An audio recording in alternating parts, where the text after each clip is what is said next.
Welcome to the 3% Podcast. This is Chad Post from Open Letter Books, and I'm joined by Tom Roberge from Riff Raff.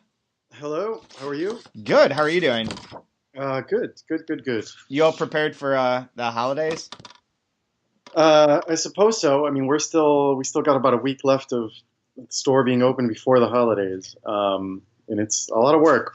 It's a lot of work. Has it been exceptionally crazy this year? A lot crazier than last year because we opened in early December last year, so there wasn't much of a sort of holiday shopping crowd. It was more just we're a new bookstore / bar crowd. Yeah. This year it's very much like people come in and buy 10 books, with a little checklist for their family and friends and that sort of thing. Wow. Yeah, and it's exhausting because you go from customer to customer to customer, and they're trying to find things and recommendations and that sort of thing. So, yeah, it's been a lot more holiday shopping the past few weeks. That's pretty cool. I mean, that's good for you guys. It's very good for us, and it's the first time I've ever done it. It's the first time I've ever experienced it. So where I feel it so much. Like I worked at McNally Jackson before the holidays or whatever, but one, it's always busy at McNally Jackson. Yeah. And two, I would work the register for a 2-hour shift, I think is what they gave us, especially during that time of year. And you're literally just bringing people out. There are other people around to sort of do the finding books and that sort of thing. And so, I knew how much money went through the register in that one little 2-hour window, but I had no scope of just how much was, coming into the store for the 12 hours that the store was open all day. And then at Albertine, it was so, just different being a friend and all of that, we definitely had holiday shoppers, but it was nothing quite like what I'm experiencing this year. And it's, it's a real thing, people, it's funny to me. I'm so atheist and anti, accumulation of stuff in general that I don't really the holidays to me are just a time to hang out and with your family and eat well and all that sort of thing. The whole gift giving thing is part of my childhood or whatever. But it's, people still give gifts, and it's really, I'm glad they're giving books. I'm very grateful for that. Yeah, I'm going to use that excuse for why I didn't get anyone any presents. I just don't believe in stuff, guys. I believe in experience. Yeah. Yes. Speaking of gifts, we got 2 gifts in the mail from our printers today. And these are maybe the worst gifts I've ever received from a business to business transaction. I'll put a picture of this up. I'll send one to you now. But the first is from McNaughton Gun, and it's a diary, I guess. It's a blank book that has a book open on the cover. It's black with a book open on the cover with stars shooting out of it, and it says on the front cover, "Today is the first blank page of a 365-page book." It's so dumb looking. This doesn't make me want to print with this company. It's ridiculous. And then the other one we got is a calendar that's literally just 1-page calendar. That's how they're showing off how well they can print things, is by sending a poster that's just a calendar. This is lame. Do better, guys. I remember being at New Directions, and the printer they use, one of the printers they used, who I cannot remember, so I'm not going to throw them under the bus, but they would send boxes of chocolate that were basement of Walgreens. Yep. Chocolate. It was disgusting. Yeah, we used to get those too. I never ate any of them. But there was one year I got one of those before HelloFresh and Blue Apron and all that shit. They had a similar sort of thing. And one of our I think it was a printer, but it might have been actually a magazine. Someone that I helped out sent one of those. It was a 2-person sirloin steak meal or something. It was absolutely ridiculous to receive, but nicer than the shitty blank book. This thing is ridiculous. It looks like something I won't even give to my kids. You sent me a photo, and I'm looking at it now, and it looks, terrible. It's like if you think of like what people like self make, like if you're like Vanity Press cover design or like whatever, like an Amazon Kindle cover design thing, it's worse than that. Yeah, you failed to mention that there is I want to say, comet or shooting star, I don't know what that is. I think it's the sun. but why are there stars so close to it? They wouldn't. It wouldn't It's make any sense. You wouldn't be able to see the stars. correct. That's what I was trying to say. Yes. Maybe the book is glowing from its own wonderful printing. It's also those pages can't fall like that. This is physically impossible. Also, they have not printed anything on the page. It's just. This is dumb. Also, why isn't anything capitalized? Is that true? Today is. Today is the first blank page of a 365-page book. Makes it look like it's a title of something, but instead it's like a statement, but a statement of nothing. There's also no punctuation. There's no punctuation. There should be a dash in there. This is maybe the worst. This is the worst created thing. Like, I don't want to shame the printer, but like, come on, guys, Right. do better. But we didn't have a lot to talk about. We do want to talk about our idea was to like talk about our favorite media or books or whatever of the year. And Anthony and Kaya had the suggestion that we pretend that we're giving out these things, especially books, as presents to people, and starting with like easy people and then making it more and more absurd and specific as we go along, which I'm really, really bad at. But before we get into our countdown or our rundown or whatever we want to call it, we've been talking a lot about nonprofit stuff on the podcast over the past few weeks, past few episodes. And there was a thing that happened in Rochester that I don't know if it's really of interest, but I just want to explain it because I'm still sort of processing what happened.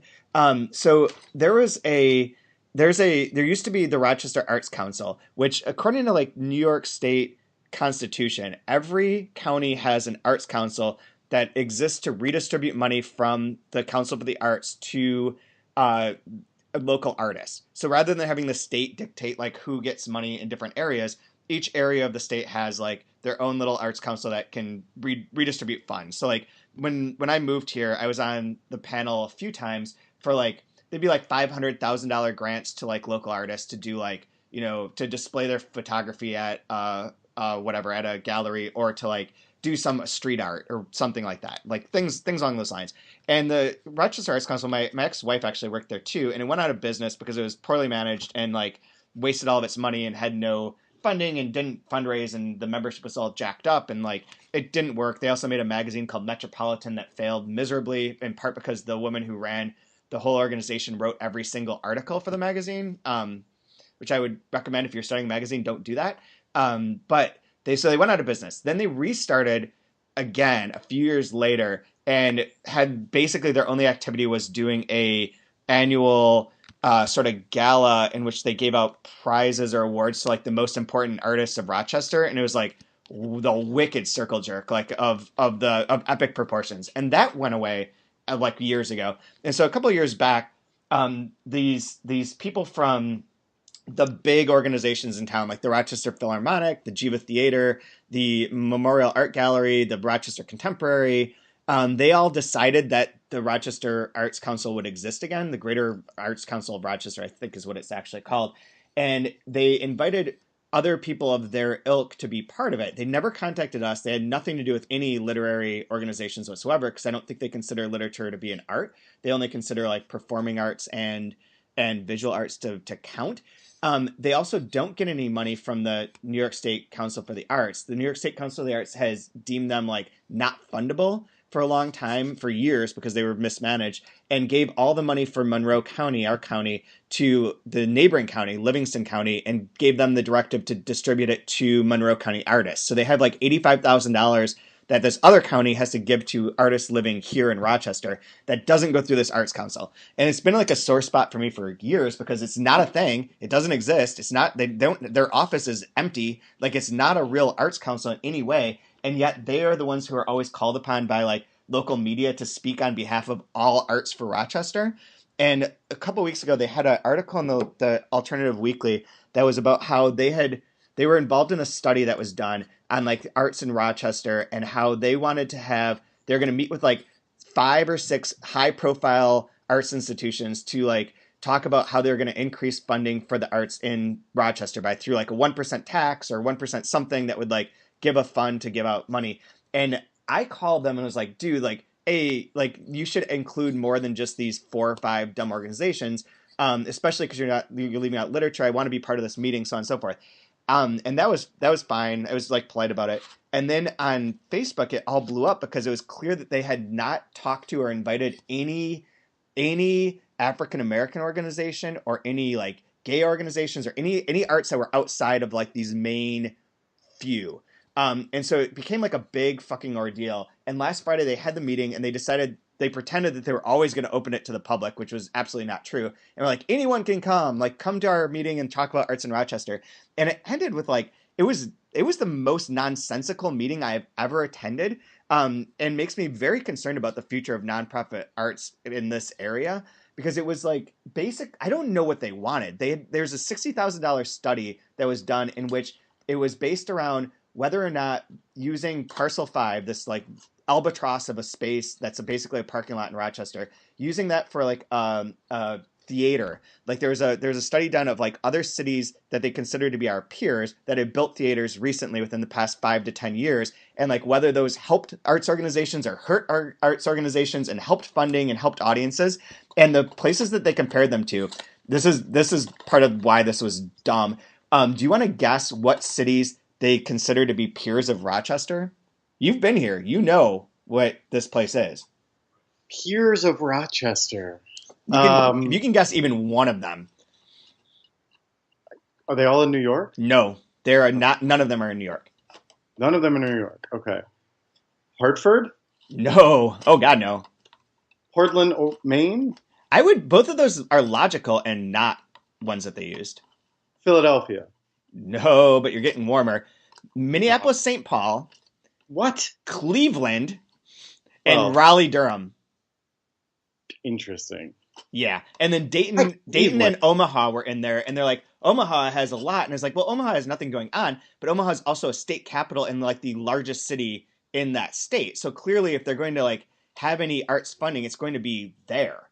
Like Rochester isn't that. Like none of these comparisons made any sense, and none of their data made any sense either. It was like weirdly like I don't know a lot about data science, but I'm into numbers and into those things, and this was not useful. And so they presented this thing, had no conclusions from it, and were basically like, everyone here, you should be calling your county government representative and telling them they should give more money to the arts. And they're like, but it seemed like what the shadow agenda was that this arts council wants funding that they can then access and decide how to distribute. And they raised questions like, well, we don't know if we'd want to give money to like organizations that are under $500,000, or maybe we do want to give it to those. We don't know. We'll decide once we get money, basically. And then they're like, open it up to the audience to have any like questions or complaints that they had about the local art scene or how to fix it or address it. And the first questions were, the first responses were, one, the first one was, you need to pay artists more. And the second one was, we need affordable housing. And that was at the moment where I was like, I'm done with this. I'm left. Like, this is the stupidest thing I've ever sat through. Like, it had no purpose. And it's been reported upon, like, widely here as, like, this very successful meeting that brought together all these parts of the community to discuss all these issues. And it makes no sense. Like, I just don't even know how to process this. Like, if there's a future for nonprofit arts, especially here, and especially related to literature, like, it can't be run this way. It has to be better than this. That's absurd. I'm sorry. So this was a public meeting, and somebody decided they were going to take this to talk about affordable housing? Yep. As in, funding for the arts was a waste of money while we still need... No, I think they were saying, like, as an artist, we need affordable housing because we can't afford housing because we don't get paid enough. Wow, wow. It was a deep. It was bizarre. Like, to say that, like, I can't even. I don't have the papers with me because they're in. I brought the baby. I brought Alex with me, so they're in his stroller but it appears they gave us two things: the study itself, which is garbage, and then and cost $60,000. Like, man, consulting is the way to go, dude. Like, we should both be consultants. Study cost $60,000? $60,000. All they did was call a few arts organizations in 5 different cities and get like their numbers on donations and ticket sales. And then the rest of it was like, how did this building get financed? And it was like partially from private funding, partially from public funding. The end. Like, that's it. It was not like useful. in any way, shape, or form. So whatever, $60,000, that's dumb. But then like they had one other piece of paper, which was I believe the only meeting that the Rochester Arts Council has ever had, the minutes from it. This meeting took place in September of 2017, and it was just a list of things that they hoped would happen. That's it. Yeah. God. What? Like, and and I'm sort of annoyed by it too, because like, I do know some things about raising money for literature and like general like nonprofit information, and am concerned about literature as an art form and whatever else. They will never contact me. I can't be involved in this organization to save my life. Like, I have left messages for them. I've emailed them. Just never going to happen. And like, instead, this is what they're going to do. And this is not useful to anyone in this area. So where do you think the money is eventually going to go? What is going to happen is that one of the people that's part of the quote unquote Arts Council is a city councilwoman, and she is trying to push for like essentially like a tax on new construction. That a bit of that money would go to a pot for the arts that will be redirected to the Arts Council, and then that money will go to the Jiva Theater, the Rochester Philharmonic, the Blackfriars Theater, and Rochester Contemporary, and they will divvy up that money and claim that they're granting it because those are the 4 people who are on the board of this organization. Like, it's going to be as corrupt as you expect it to be. That's my prediction. There's nothing in Rochester that's not a little corrupt, but this looks like a weird, and anyone who's like outside of it is like, this is not on the up and up in the least. So there's, oh God. One, why would they tax new construction? Because there's a shitload of it. And they said like, and under public projects, because there's a lot of weird funding that goes into it, that if there's a 1% of that, if you built like $1 million building or whatever, or like the construction costs like $3 million, like that 1% would be enough to do a lot for arts. The other one was the idea of like a penny vice tax on like cigarettes or alcohol. I mean, that seems much better than like basically discouraging people from new construction. I don't know that 1% would necessarily discourage them, but there's so much of it. That there'd be a lot of money that would pour in that way, and it would come in from like rich companies rather than from, alcoholics. Fair point. It's also there's probably a fair amount of development that happens where the people they're corporations that are not even headquartered there, or the people who own them don't live there or anything. So yeah, and like the ones that like the new what you call it, the train station, like building the whole train station was like a $30 million project, I think, or I don't know, maybe it wasn't that. It's a lot. Like all the buildings on campus are like $30 million when they build them. Like 1% of that Largesse construction could pay 1% of that amount to the city for arts, and that would be minor because I don't think that any of these things really cost that much. Those numbers seem super inflated.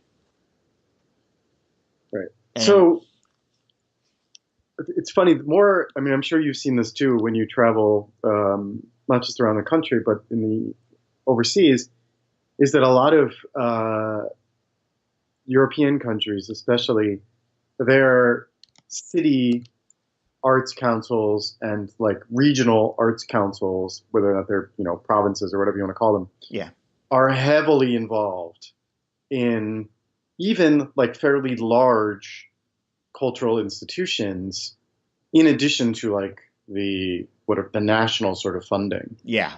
It's not, all on the shoulders of the national funding or, the private donors of that sort of thing. The regional organizations, the regional funding that comes in plays a huge role in sort of shaping these institutions. And I think it makes for, a regional sort of arts scene that is far more lively than what goes on around here. I mean, New York City is one, that's New York City, right? San Francisco, Miami, like these places have like incredible local funding for the arts, and their local institutions, reflect that commitment to it, right? Whereas like a place like Rochester or even Providence, like Rhode Island is small enough that we have a Rhode Island Council on the Arts or whatever it's called. Right. And, it's so small that it's such a small state that they can kind of afford to do everything. It's a small state that's very densely populated. And so there's enough money to sort of give to the things that they want to give to. And, there's a a small independent theater around the corner from Riff Raff, and the guy comes in all the time and gets coffee or whatever. And they're a nonprofit, a small theater. He wants to do something sort of last minute. He just calls up the guy and they talk and like, oh, here's how to best submit your application, blah blah blah. Like it's not corrupt, but it's easy enough to like get guidance and like for those people to be supportive because it's so small. New York State is just a fucking shit show, and your county gets kind of screwed in that process. And then when somebody notices it and they try to pick up the pieces, everyone just reaches their hand in the pot and takes what they can get. Yeah, That's happening everywhere. It's right? kind of depressing. Yeah, it really does. And I mean, some of it is I think some of like our relationship to like the art scene here in Rochester is on me for just not knowing people. Like I don't get invited to like when Kyle Semmel, a friend, was the head of Writers and Books, he would be invited to all these like events with all these like high profile arts organizations, and I'm not part of that scene and never will be. Like they will not. Like I just won't. It just won't happen. And that's partially on me, I guess, because maybe I could try and weasel my way into things, but like it's just not respected here. There's like it's a very like conservative sort of idea of what arts and arts organizations are, where like new arts organizations aren't a thing. It's like the established ones that have been here for a long time that counts, and if you're from Rochester, that counts. Otherwise, you can go fuck yourself. But Wait, like it's dumb. I think a lot of and I've seen this in other places too, with organizations kind of like what you do, even if they aren't necessarily publishers, but things that focus on international sort of multicultural sort of things.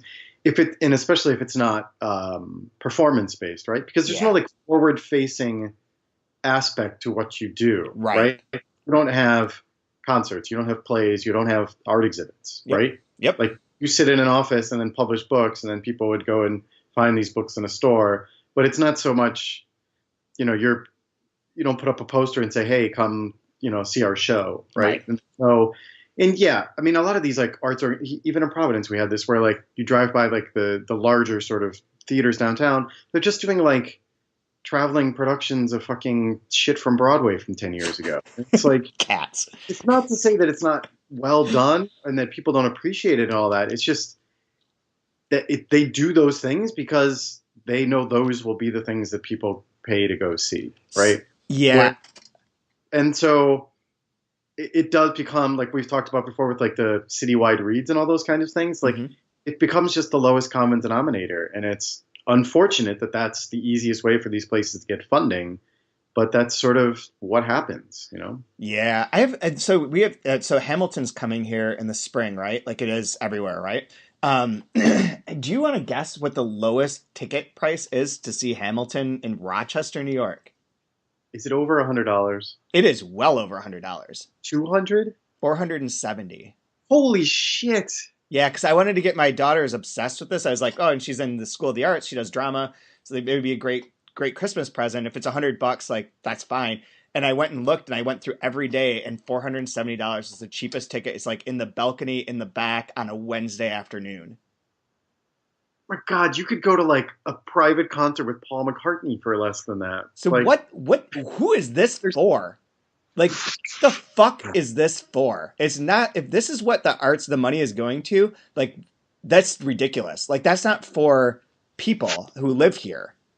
Right. Like, no one there made Hamilton. And maybe they'll hire local actors and all of that. No, it's the professional touring group. But nobody there made that play. No. It's just so, it's fucked up. So crazy. Anyway, should we talk about things that we like? Yeah, let's talk. I don't even know what the takeaway of that whole. I don't either. I don't know, but I just needed to sort of process it still as to like, I'm not sure what is happening. I don't know what my role should be, and I don't know what to do in the future related to this. Because like, assuming that Open Letter is here for 30 more years, that wait, how old? Yeah, okay. Let's pretend. Let's imagine that I could work here for 30 more years doing Open Letter as an arts organization in Rochester. What should I be doing to be more part of like a community and do more fundraising and do more like things when this is the stark reality of it? Like it was so bonkers that like I left and was like, I don't I'm just baffled. I'm still trying to figure out what to do. And there are some encouraging things that are happening later this week that I'll talk about on a future podcast. But like, I just don't know, and like it's left me like just trying to process it with you here live on a podcast because it was confusing. I mean, I think the takeaway is that the system is broken in terms of things like what you do, right? Yeah. And, I feel like it's broken on a local level in a lot of places, and it's also broken on the national level because of this sort of homogenization of a lot of, culture that gets consumed, and then because of the way the funding has been cut and cut and cut, and all of those sorts of things, and and you've talked about it before, like with the shift in, donors giving to the arts and what they give to, and all of those sorts of things have shifted over the last decade. And yeah, it's, a lot of, it's going to be Judgment Day for a lot of small nonprofit presses in the near future, I think. Yeah, that's not good. It's not good. Anyway, yes, let's talk about books we like. So you want to try and give out a gift? Oh, God. All right. This is my job a lot. I know. It should be easy for you. It should be, but it might not be without them in front of me. So. Yeah. All right. Do you have these hypothetical gift recipients? I was thinking that for I have one bad one. I'll start this off. So for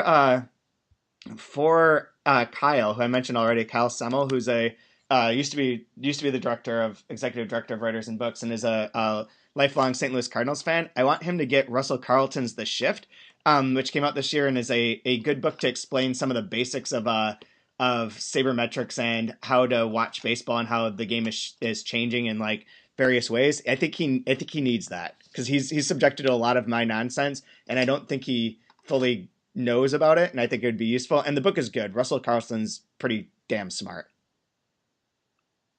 Okay. That's my easy one. Now you get to have fun with. I've got like 7 other books to recommend, but that one was the first one at the top of my my list here. But do you have people in mind for them? Nope. I'm going to make that up as I go along. Oh, God. All right. So I have 5 books here that I think were the 5 best books I read that were published this year. Definitely read some other good things. And let me start here with... I'm also leaving off our books from my list, just so that's clear. God, now I have to think of people who probably maybe don't want to get named on a podcast, but yeah, fuck it. No, you can be like your mom's sister. You can make it like whatever. So I just read this. It just came out actually this month, I believe, unless it just shipped late, which is totally possible considering the publisher. It's called Seasonal Associate. Have you heard of this yet? No. It's by a German translator, actually. Heike Geissler, translated from the German by Katie Derbyshire, published by Semiotext. And so it's basically this woman is a translator, as I said, in Germany, and takes, because she has 2 kids and is self-described as sort of bad with money, like fails to invoice people and that sort of thing for her work, takes on a seasonal job at an Amazon fulfillment center in, Leipzig, Germany, and sort of walks, it's sort of a memoir, but it's very like literary, and just sort of walks you through what it's like and her thoughts about money and work and all of these sorts of things. This is for every bookseller on the floor of a bookstore in America in the year 2018, with Amazon and all of its issues in terms of how it treats its employees, and what it does to small businesses, and our role sort of fighting that, but also trying to be compassionate people who care about the people who need the jobs there and all of that sort of thing. It's a hell of a gut punch of a book, but damn good. So yeah, this is just like, who I think would like this would be Brad Johnson. Okay, there we go. See, perfect. I'm gonna order it from Amazon, but it's not discounted on there for some reason. Please don't order it from Amazon. Anyway, so yeah, I won't. I won't. Let me see what the book that I liked the most that was translated from this year had to be Codex 1962, the latest Sjón book, which we're gonna do as a 2-month review in like early spring, like April or something, and I'm teaching in my class. But I really like this book. It's like a trilogy that's basically one long story and shifts from like a few different forms where it's kind of like a romance novel and then it's like a Bildungsroman and then it's a sci-fi thing at the end. And the voices are great. The whole book is wonderful. It's very playful and spectacular. And I think someone who would need this, I will say that it should go to I'll give this to my brother because he's like in engineering. He works for a place called Stryker, which is also like the name of like the evil person in the X-Men. So I don't know that my brother's not trying to kill mutants or create some sort of horrible engineering that will ruin humanity. So he needs something like this that'll wake him up to the dangers of technology. Interesting. Wow. That's a little insight into my. I also beat my brother at fantasy football by 1 point this week, so he can suck it. I'm trying to go. I had to struggle to remember what books were published in what year. I do this all the time, especially because I read so many translations that are like books that are 10 years old or in this case 50 years old that have just been translated. So I'm looking at Ivory Pearl here, published back in May. Oh, God, yeah, I forgot about that. That's on my list here at the top. Published by NYRB. This is Manchette, Jean-Patrick Manchette's final unfinished sort of novel, and the one that in which he tried to take. He hadn't written a book in like 10 years or something. He had been doing other stuff, but so he tried to get away from his sort of like gritty neo-noir sort of plots and shift to something more international and political. And so this one is about I don't even know. It's really complicated, but it's not even finished, right? So it's basically about this guy this woman who is sent to Cuba to rescue a girl that she believes is the missing kidnapped daughter who is now grown up of an associate, for lack of a better term.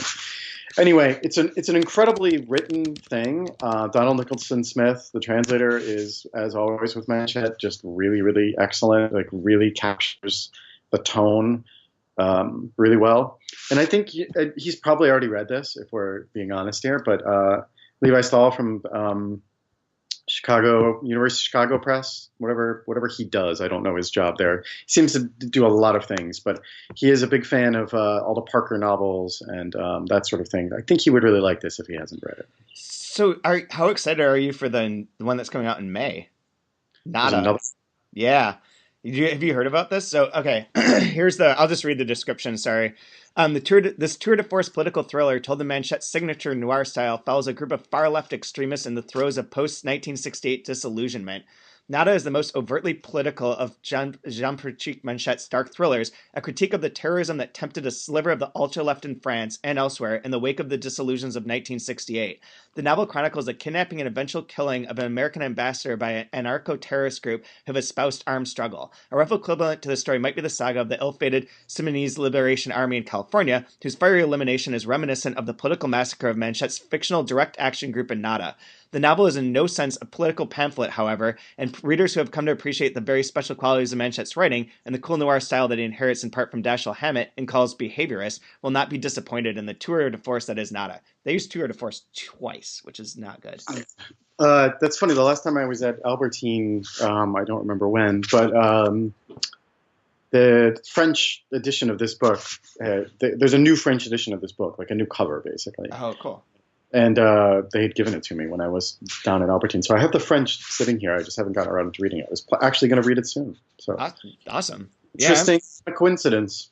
Yeah, I'm looking forward to that. I liked Ivory Pearl quite a bit. I just hated that it ended like the way it ends. Yeah, just like it's like mid climax. Yeah, I mean it's frustrating. He died. You know. No, like, don't die. What are you gonna do? What can you do? Just don't die. In terms of non-translated books, again, the Lost Empress. I'll give this one to you. Have you read this by Sergio de la Pava? No. Have you read Sergio de la Pava? I've never read him. I have a copy of his other book. Naked Singularity. There's Yeah. is there's that in Persona, and Naked Singularity is like the best book of voices since JR by William Gaddis. Like it is a novel of voices that is genius in so many ways. And his plots are convoluted and crazy and like very Pynchon like. And Lost Empress includes like the owner of a football team and football in general, plus like a heist to steal a painting out of Rikers, plus like all sorts of like ideas about like different characters from all over different parts and walks of life and like the criminal system, and it's fucking great. It's funny. It's a little bit like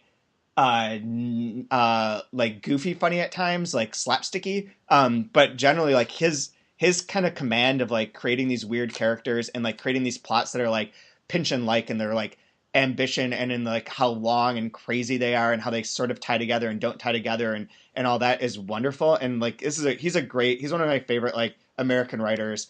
It's a long book, but definitely worth it. And I think you'd like it because it has a lot of stuff about like football. And I know you're not watching football anymore, but you would appreciate his sort of like read on football. It's funny. I just mentioned Levi. Levi, I think we had mentioned. Yeah. He sent me a copy. Oh, after. yeah. He did. So Levi and I were both like, I have on my desk right now, thanks to, I saw Sergio and he sent me this, but I have the first printed, he made a Naked Singularity. He did it through Ex Libris as a self-published book.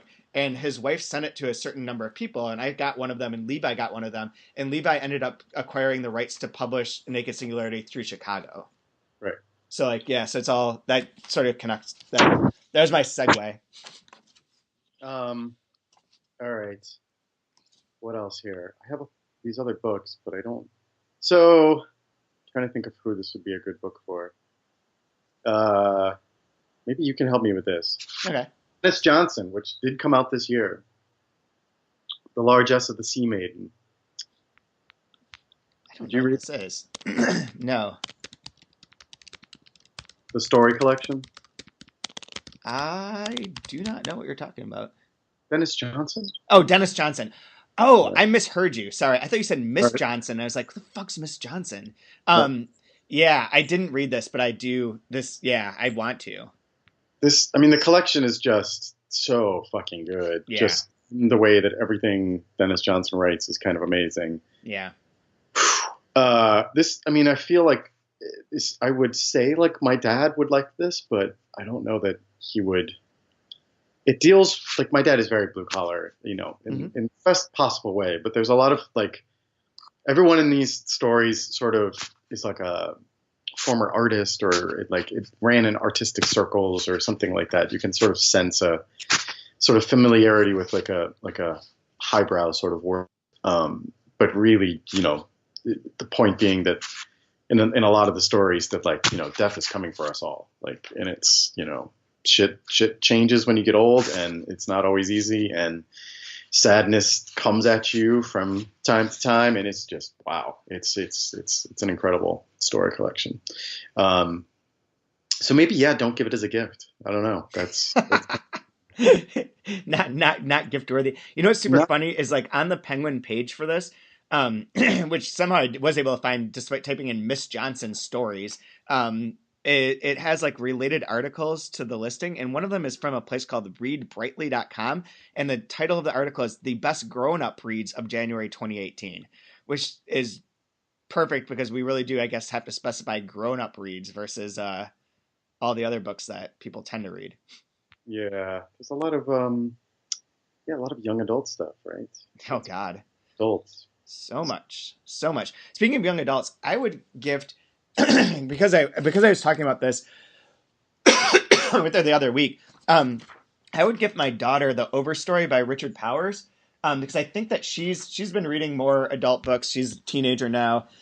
She's in in high school, and Richard Powers is kind of right for that age where it's like his books are good and they're complicated, but they're not like impossible to understand. It's not like you need a huge amount of like literary background to get into them. They're very readable. The characters are there. This plots for like Overstory about like the future of the world and ecology and like the relationship to trees and like all the different ways that people sort of try to interact and fix things and are unsuccessful at it, is really interesting and compelling. And I think something that someone of her generation needs to be more concerned with, since they're going to be around a little bit longer than maybe theoretically longer than we are.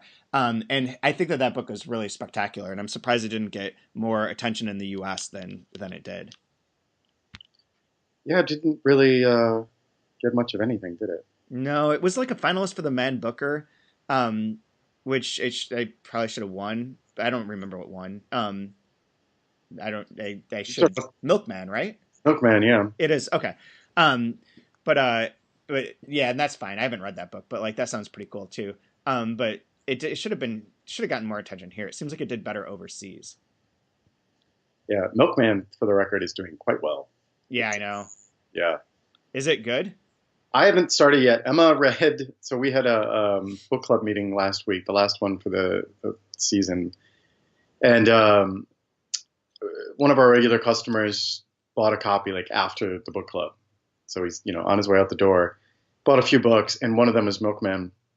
And he teaches English at a private high school, basically right next to, on Brown's campus, basically. So a lot of, pretty smart young kids. And the school seems like really progressive, like in an interesting way, in terms of the way they teach and all that sort of thing. So I imagine his colleagues are pretty good. So he goes home with the book at like 10 o'clock at night and emails us at like 8:30 in the morning and says, I want to buy all the remaining copies of Milkman. How many do you have? Oh. And so I was there. I emailed him, when I got in and said, we have 5 copies. He said, all right, I'll take them all. I'll be right over. And he bought them all. And he said he read, a few pages when he got home that night, and loved it so much he bought it for all of his colleagues in the department. So it really seems to be affecting people, I will say. Everyone who's read it just seems like blown away by it. Did you read the Dwight Garner review of it? No. It's very negative. Really? Yeah, somebody, I can't remember who, was referencing that on Twitter I saw the other day. And I mean, I don't think it matters. That's the thing. Yeah, it's a slog is the way it's referred to. Interesting. Everyone I know who's like the customers who've read it have all said it's the opposite of that. And Emma, the whole point of this was Emma started reading it and had brought one home, and I had to take it back in order to sell it because we had sold out of stock. So. I can't read that. I can't find a quote from the New York Times because I'm blocked. I've used all my my free articles for the month. So yeah, it's selling so well that we can't even get a copy for ourselves. Wow, I want one of those books someday. But it would have to be Irish and whatever. Man Booker winning or eligible. Wait, is it your turn? Yeah, it's your turn. It is my turn.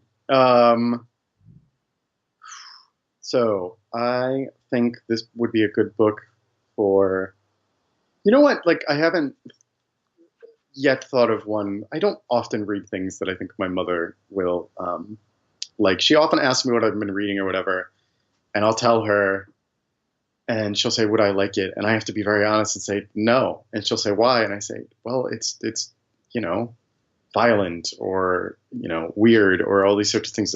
And she flatly admits like, oh, you're right. No, I don't want that.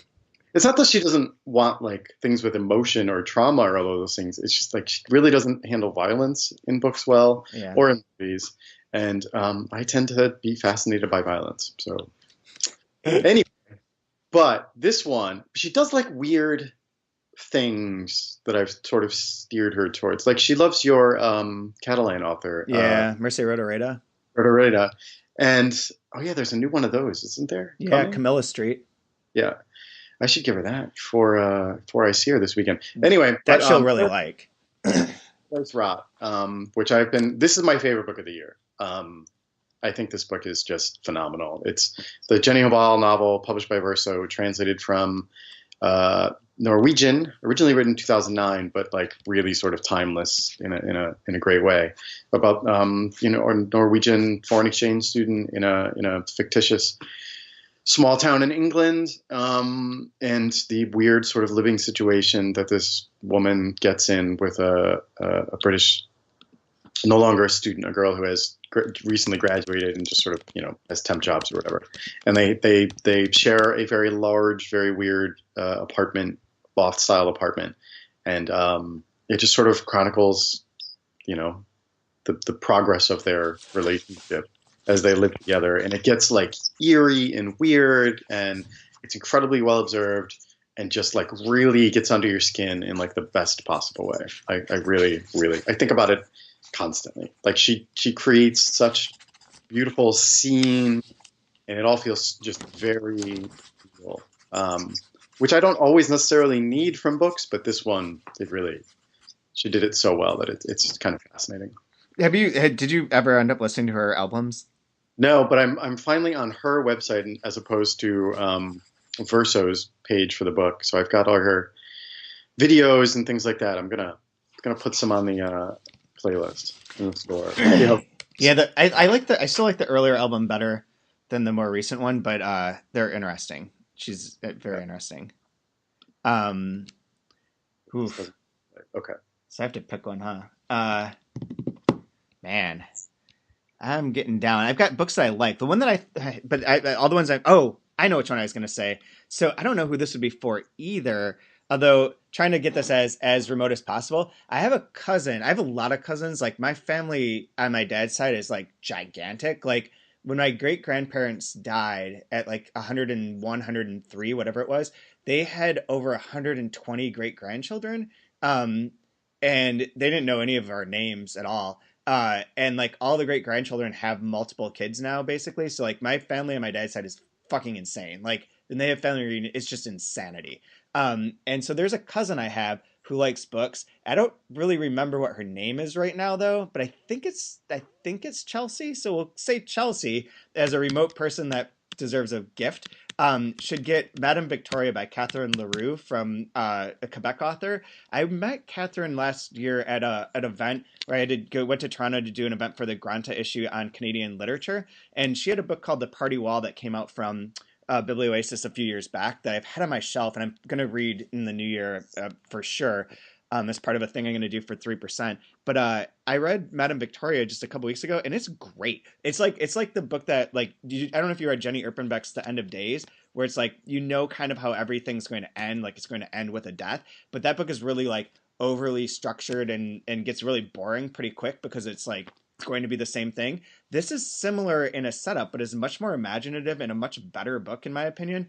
Where it begins with like a frame story of, I believe, a real life occurrence where they found a skeleton outside of this hospital in Montreal, and didn't know who it was. And it's never been identified. Like they can't identify who the person was, how they ended up there, what it is. It was outside of the Victoria Hospital. So it's a series of essentially like short vignettes about possibilities for who this could have been, but it doesn't stay within like a realistic form. Like it shifts off into like a time traveler. It has like someone from the Victorian age, someone who's a male that becomes a female, like all sorts of like fun and inventive ideas. And they're really emotional and really intense. And like, she's just a really great writer who's not, I don't know many people in America that are aware of her, but they should be, because she's top notch. And like, she has a new book that she's working on that, Dan from Biblioasis said will blow both of the other ones away, and is based around an imaginary version of Detroit that is a French city,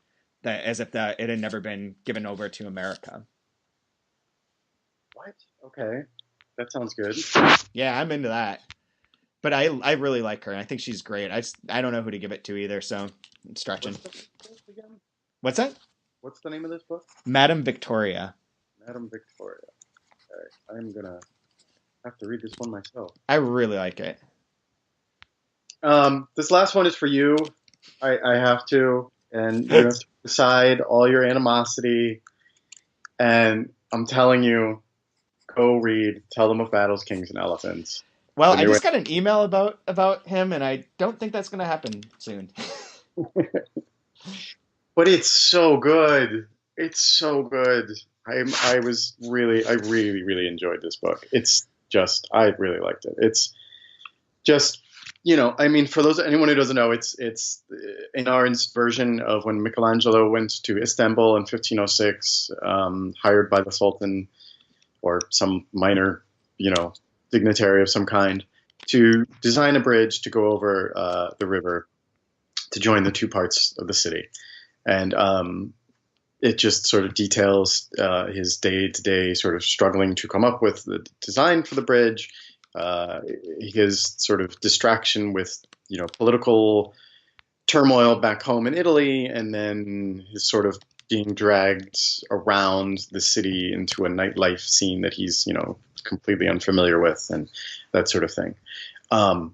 It's just brilliant. I think it's brilliant. I think this is like the rare, like, I generally don't read historical fiction, but this was just amazing. Like, I think this is the rare book that I think is good for everyone because it's so well written.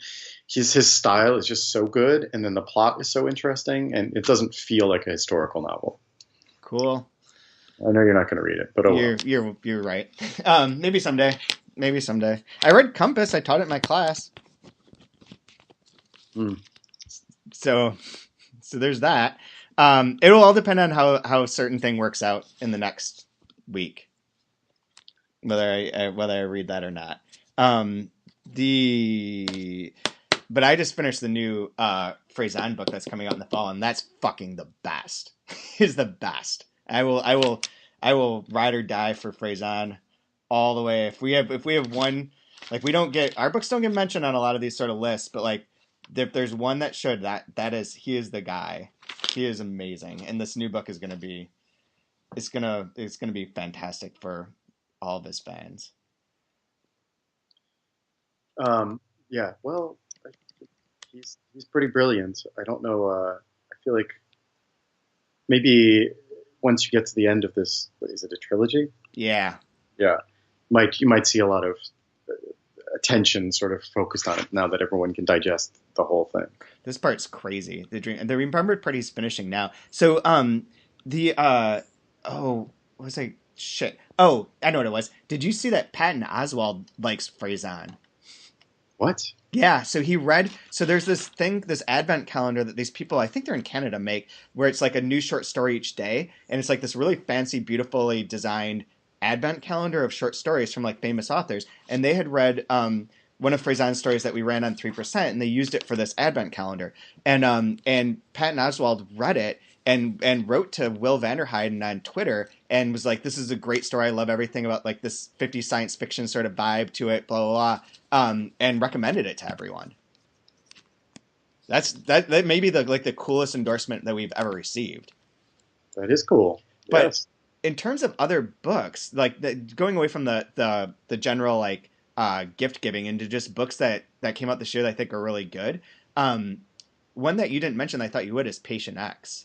That was like number 6. Yeah. Yeah. That one's that's on my list too, along with no one else. You wouldn't have read this, but My Struggle Book 6 is on there. The Taiga Syndrome. Did you end up reading that? No, Emma read it. It's cool. Yeah, I don't think she liked it as much as she was expecting to. Me neither, but I read it in like one night, and that was cool. I read it with like 2 glasses of whiskey, and it's nice to have a book that you can do that with. The other book I would have mentioned is Insurrecto, the Filipino book about the filmmaker going back to her homeland, and it's a very complex plot, and it jumps around in time and all that sort of thing. But that Soho did, I think it just came out in October, but it's really good. It's really good. I never read this because I didn't like the cover. Oh, I love the cover. I think the cover is amazing. Really? And over this, yeah, I think that's a great cover. It's one of those that looks cheesy to me. I don't know. There's something charming about it. Huh. That's it. I don't have any. So you mentioned at the beginning, media, which I assume means you want to like plug some albums or something. I know nothing about music. You know this. No, I'm going to do an album thing in the last. I don't want to give it away, but the last post of the year for my like series of whatever million posts that have been written every week on 3% will be my music one. So I'm going to save that because it's an epic idea of mine that's really silly and is going to be super fun to write. And I'm going to put it all together on Thursday.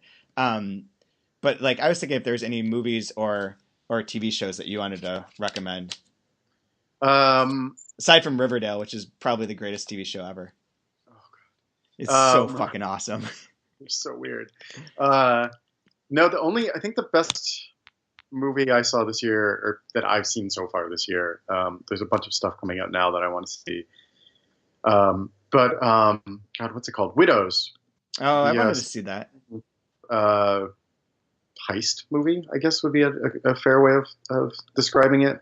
It's really, really, really well made. Like just in all the movies he makes are really well made. But it's really beautiful movie about these women who are widowed after their husbands all die in a botched, heist, and they find themselves indebted to the victim of that heist, a local drug dealer, and decide that the only way they can get themselves out of danger is to go through with a follow-up heist that one of their husbands had planned, and which she finds the plans for. And so they do it. And that's all I will say. But it's really, really, really good. And the other movie I saw this year that I thought was really good, that I feel like critics were kind of like hit or miss on it, was BlacKkKlansman, the Spike Lee movie. Oh, yeah. Which I thought was a lot of fun and just really good. That's it. That's all I can think of. I saw The Endless, which I liked. It's it was on Netflix. They recommended it to me, and it was like about a cult. And these kids that grew up in this cult, and they return to this cult, and it's a sci-fi movie. But they return to the cult to sort of like, get past it. And yes, it's pretty cool. It's got it is like a sci-fi supernatural bit, but it's also like maybe involves some time travel stuff, and like I like that. I thought it was pretty cool. It was fine. The acting was not great. I didn't mind the kid that's very into it. I don't know what their names are. Yeah, don't ask me at all. The one who wants to stay. Yeah. If we're going to talk about Netflix real quick, I will recommend, what's it called? Shirkers, which is a documentary that was airing on Netflix. It came out this year. It's about a Singaporean woman who, back in when was this? 92, meets a sort of American guy who's like really into film and whatever, and like weird film, and talks this I think she's like 16 at the time, 16-year-old girl, to making a movie with her friends. And so they make a movie, and then the guy, the American, vanishes and takes the film with him.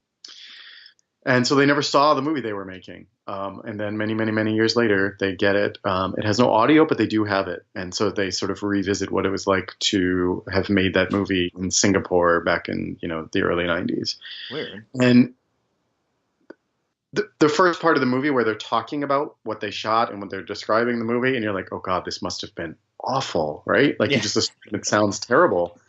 Then they show it. They start showing clips of it throughout the documentary, and it's fantastic. I mean, even though you don't get the audio, like, it's incredibly creative and inventive and artistic and like poignant in this wonderful way. And I don't know, I turned it on late one night, like just thinking like, oh, I've got some emails to catch up on. I'll just sort of put it on in the background. And Emma came in about halfway through, and we were just riveted. It was really, really good. So highly recommended documentary, Shirkers.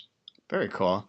There's in terms of media, there is a podcast I wanted to tell you about if you haven't heard it. Have you heard of Last Scene? Last Scene. No. So you might know about this, but do you know about the Gardner heist that took place at the Gardner Museum in Boston in 1991? Yeah. So they stole, for anyone who doesn't, they stole like 13 artworks that are now valued at $500 million. It's never been solved. The FBI sort of thought that they kind of knew what happened, but it's still pretty questionable, and the artworks have never resurfaced. They still to this day, they don't know where any of them are. And it includes like a Vermeer, it includes like Rembrandt's only like seascape painting, I believe, something to that effect. And this podcast from WBUR is going through like the FBI stuff and like the various information that has never really been released to the public. I'm not caught up, like I'm still some episodes behind, but it's really interesting because I know that you like heist things too.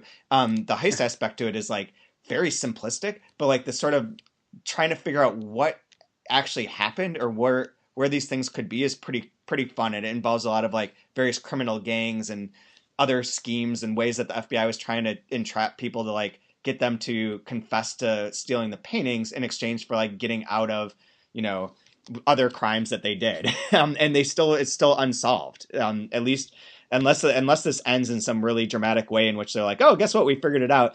It's one of those things that to this day has never been fully resolved or fully answered. But it's pretty cool. Yeah, I'm definitely gonna have to listen to that. Yeah, every once in a while there's like, I mean, since I've been living in Rhode Island for 3 years or whatever, every once in a while you do hear like news items about this. Like they have some lead and they're investigating, and then you never hear about it again. And then Like, nothing happens. Yeah, there's like the main guy who was in Connecticut is the person they really think. But there's like the episode I'm on is one where a different person from the FBI claims that the Boston FBI was like super corrupt and like fucked this whole thing up, and that it involved like people who were not from the Boston mafia, like, or Boston like crime syndicates that they think it was, and it was people from far away. So I'm excited to get to that episode. The other one that you would like, I think, is I don't think I mentioned this on here, but it's a CBC podcast called Escaping NXIVM. It's actually I think the title of it is actually Uncovered, is the podcast series, but the first season is Escaping NXIVM, about the NXIVM sex cult that's based in Albany, that has a woman that was in Smallville as part of, and they're all on trial for like sex trafficking and all sorts of stuff. It's about a woman who happened to be friends with this guy who worked for the CBC, who like left the cult and sort of blew it up and was part of like the sort of takedown of the NXIVM cult and like exposing it to the world. And it's really cool because it gets into like all of the cool cult shit, and also like how insane that particular group of people are, and like their belief systems, and like it's wonderful. Like I'm a sucker for all cult shit to begin with, but like this is pretty much the cream of the crop when it comes to that. NXIVM? Yeah, it's NXIVM. You don't know about these people? This is something you'd be way into. They brand people with like the initials of the two leaders, and like it's messed up. It was a multi-level marketing company that like taught self-help to people, right? So like you take classes, it's sort of Scientology like, where you take classes to improve and better yourself, but like as you get into the higher levels, it becomes more and more clear that like it's not good. I'm surprised you don't know about this. It was like a big deal like a year ago. No, Emma's gonna love this. It's so good. The podcast is great. Like all the articles, don't read any of the articles. Don't read about it, because the less you know, the better listening to it. Okay. Because especially there's like, I think it's episode 3 that involves Nazis, and that is like, that's when it all just like becomes like the greatest thing. I mean, not great, you know what I mean, as a piece of media. Yes, I do. Cool. Anything else? I don't think so. I know that there's other stuff, but I don't remember this year at all. Like it seems like it's all, just one big mess. It's like, true. I constantly have to go back and look when things happened. I know. I have a list of all the books I read, but I don't have a list of like movies I watched or TV shows or anything like that. Like I don't keep track of that stuff, and like my memory is not as good as it used to be in relation to stuff like this. When it's like conversations or like people or things related to publishing, I remember a lot. But like when it's like, oh, I watched that movie, like you can name something and be like, I don't think I've ever seen that, and sure enough, I watched it 2 weeks ago. Right. Yeah. I forgot that there was an Olympics earlier this year. What? That's right. Holy crap. There's yeah. And the World Cup. Exactly. The World Cup took place in this year. Oh my God. Yeah. Half of my year was also taken up preparing to go to Ireland and reading so many Irish books. But I still there's a post going up at 1:00 that today on Wednesday that has like all this data in there, but I did end up reading so far this year 101 books, 72 of which were translated. So even though I recommended a lot of books from English, like I read a vast majority of them were translated titles. Wow. 72. I have no idea how many books I read. Yeah, I have this going back years. I admit this on the blog today, so I'll admit it on the podcast. I have this going back years. I know how many books I read and which ones they are for like all sorts of stuff. But related to that and related to memory, I was checking out books from the library yesterday, and I saw Antonio Lobo Antunes book called The Splendor of Portugal that Delkey published at some point in time. and I'm a huge Tunes fan, and I got these books signed on when I was at Delkey, a bunch of them that they were going to do. But I don't know that I ever saw this. Like, I have no recollection of reading it. It doesn't ring any bells. And I was going to look through my list and see if maybe I did. I just don't know. But cool. Like, it came out 7 years ago, so it's quite possible. I just don't. Yeah. Yep. I just looked. I did read it. I read it in 2011 when it came out. But I don't remember it in the least. Interesting. Man. That's what happens when you get old, kids. Yep. Getting old. Just don't get old. Yep. Anyways, yeah, I have nothing else. Me neither. This will be it for the year, because next week will be Christmas next week, and then New Year's after that. I thought we would get back on the 2nd. Like, I can do a podcast on the 2nd if you want. We can try. We can try, and we'll we'll get back going in the beginning of the year either way, and start doing these again. But until then, I guess everyone have a good holiday season. Oh, and if you're a Chicago bookseller, I was told yesterday by Declan from New Directions, who I guess you will see in Chicago for MLA. Yeah. Yes. Apparently, there's an event at the Co-op. Yep, at Seminary Co-op on Friday, the January 4th at 7:30. Cool. So yes, so go see Declan and Chad, and I don't know who else. John Siciliano from Penguin.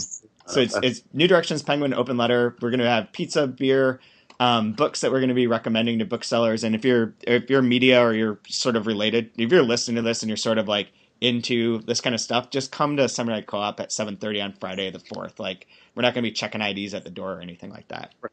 Yeah. So I assume you told Tom Flynn. Is he listening right now, do you think? Yeah, I emailed him. I forwarded him the thing yesterday. He's probably listening. But which reminds me that we should do we should also for January, as a preview here, we should do another one of our famous Winter Institute podcasts. Yeah, we'll have to find an empty room and gather a bunch of people and talk about. I don't even remember. Like, we won't have an agenda. We'll just talk shit, basically. And last time I believe that Brad Johnson passed out in the middle of our recording. He was resting his eyes. He was resting his eyes. Yeah. It's always a good idea at Winter Institute to start drinking at 11. Sure. Yes, and start with the hard stuff too. Yeah. Yes. Don't fool around. No. Yeah. Go big or go home. Right. Anyways, I will see you there too. So until then, got nothing else.